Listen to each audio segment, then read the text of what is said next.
Bharatiya Janata party OBC मोर्चा द्वारा हल्का बरवाड़ा से सरपंच, ब्लॉक समिति मेंबर, जिला पार्षद जो नवनिर्वाचित हुए हैं, उन सबका सम्मान समारोह रखा गया था, जिसके संयोजक ओबीसी मोर्चा के हमारे ईश्वर मालवाल जी थे। और उसमें आकर के सभी सरपंचों का, बीडीसी मेंबर्स का, जिला पार्षदों का सम्मान करने का काम किया है।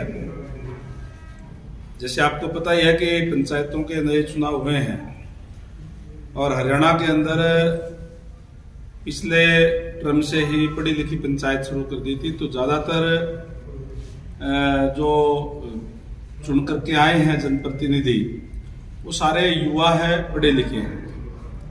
मैं समझता हूँ कि प्रजातंत्र की पहली सीढ़ी हमारी पंचायत या शहरों के अंदर यूएलबी होती है, नगर पालिका, नगर पंचायत, नगर निगम।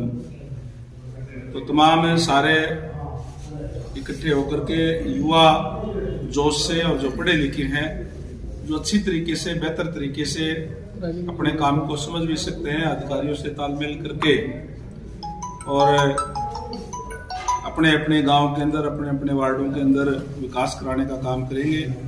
वही जो, क्योंकि आज का जो जमाना है वो डिजिटल है और पढ़ाई लिखाई का है, तो पढ़े लिखे जनप्रतिनिधि जब होंगे तो निश्चित तौर पर वो सरकार की योजनाओं को भी नीचे धरातल तक ले जाने में अपना अहम योगदान देंगे।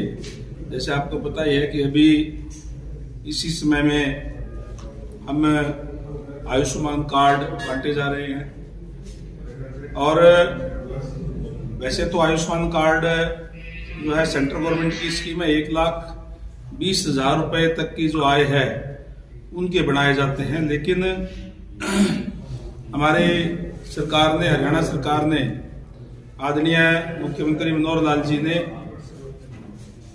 ये उससे भी आगे बढ़ते हुए हरियाणा प्रदेश के लोगों को ज्यादा सुविधाएं मिले, इसके लिए 600 करोड़ रुपए सालाना हरियाणा सरकार की तरफ से देकर के उस सीमा को 1,80,000 रुपए किया है। और इस हिसाब से लगभग 28,90,000 कार्ड जो है बनकर के तैयार हो गए हैं। और हर हल्के वाइज में बात करूं तो 30,000 से ज्यादा कार्ड जो हर हल्के वाइज बटेंगे। लगभग 40-45% आबादी जो उसके अंदर कवर होती है।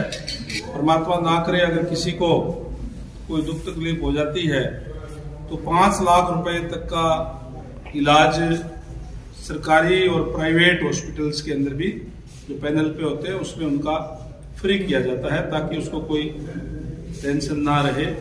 इसी तरीके से जो बीपीएल कार्ड है उसकी सीमा भी 1,80,000 रुपए हरियाणा प्रदेश के अंदर है। 1 जनवरी से सभी के बीपीएल कार्ड बनाए जाएंगे। किसी को कहीं धक्के खाने की जरूरत नहीं है। दफ्तरों के अंदर, डीएफएससी के ऑफिस के अंदर उनके भी परिवार पहचान पत्र के साथ ये सारा जोड़ दिया गया है और वो सबके बीपीएल कार्ड जो 1,80,000 रुपए जो सेल्फ डिक्लेरेशन की है परिवार पहचान पत्र के अंदर, उसी के आधार पर उनके जो है वो बनाए जाएंगे। ये तमाम जो सुविधाएं हैं, जो तमाम जो सरकार की योजनाएं हैं, सरकार का एक प्रयास है अंत्योदय यानी अंतिम व्यक्ति, लास्ट इज द फर्स्ट, जो अंतिम से जो शुरू करके और ताकि समाज के हर वर्ग को आगे ला करके और प्रदेश में को और ज्यादा खुशहाल बनाया जा सके, इसके लिए जो पढ़ी लिखी पंचायतें हैं, क्योंकि वो इन तमाम चीजों को समझ सकते हैं और बेहतर तरीके से करवाने का काम करेंगे।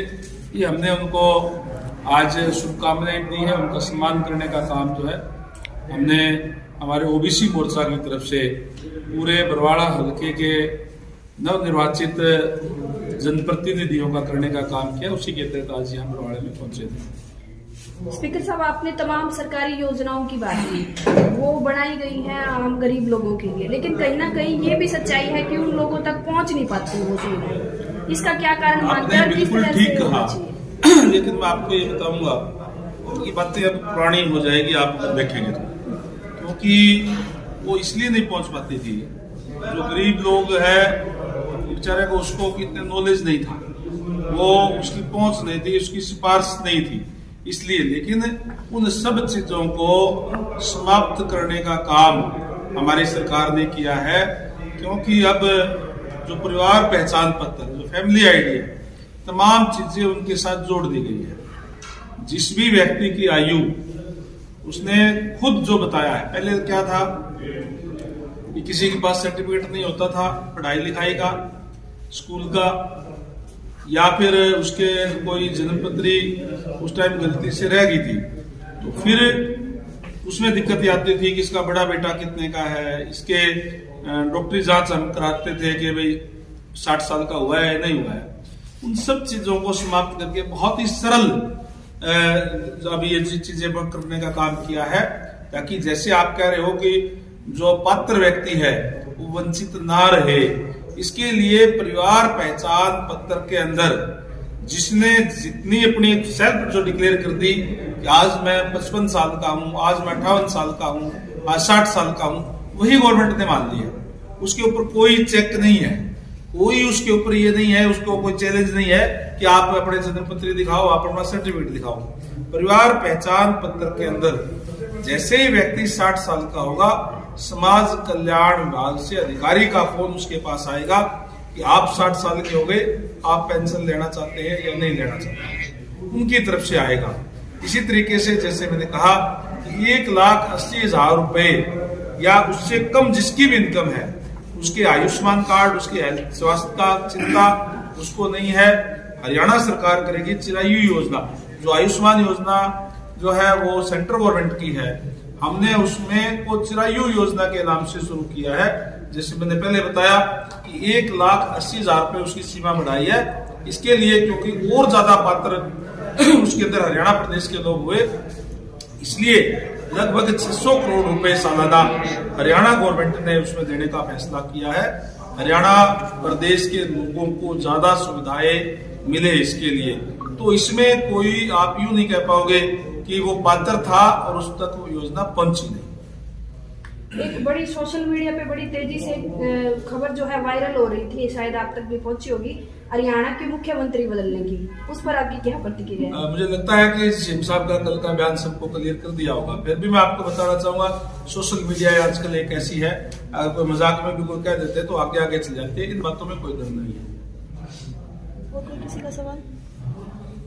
गठबंधन सरकार के तौर पे बुजुर्गों को पेंशन देने की जो मांग की गई थी या वायदा किया गया था, उसके ऊपर सरकार कितना? भारतीय जनता पार्टी का जो एजेंडा था, जो चुनावी घोषणा पत्र था, उसको भी आप उठा करके देख ले। उसके अंदर मेरे ख्याल से 3,000 रुपए या 3100 रुपए जो है वो उस टाइम कहा था कि वो पेंशन करेंगे, और उस दिशा के अंदर हरियाणा गवर्नमेंट कार्य कर रही है, और सालाना कोई 250-200 रुपए बढ़ा रही है।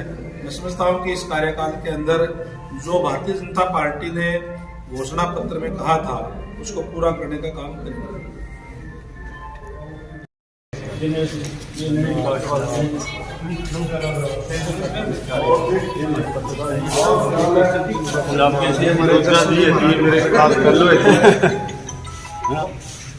ये हमारे मैडम जी